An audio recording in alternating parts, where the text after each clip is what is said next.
जशी जशी मी मोठी होत गेली, तसं तसं मला वाटायचं, की ताईचं लग्न कधी होणार? ताईच्या लग्नामध्ये मी हे करणार, ते करणार.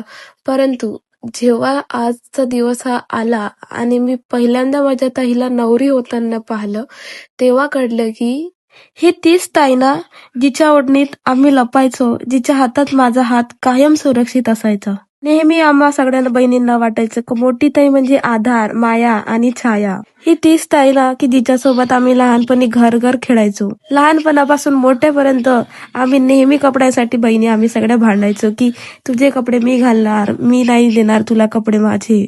हे सगळं बोलत बोलत कळलंच नाही, की माझी ताई इतकी मोठी झाली आणि आज ती कोणाच्या तरी आयुष्यातली राणी बनून उभी होती. जेव्हा लग्नाचे मंगलाष्ट बोलले जात होते, तेव्हा सगळ्यांचे डोळे भरून आले होते. मन थोडे जड झाले होते, पण त्या अश्रूमध्ये अभिमान होता. आई-बाबासारखी मला वाढणारी ताई आज स्वतःच नवं आयुष्य सुरू करत होती. नवं नातं, नवीन स्वप्न, नवीन आयुष्य सुरू झाले होते. ताई जिजूला आनंद आणि प्रेम आणि सुख भरपूर मिळावे हीच माझी इच्छा आहे. नेहमी हसत खेळत राहा, खुश राहा हीच माझी इच्छा. And I miss you so much ताई.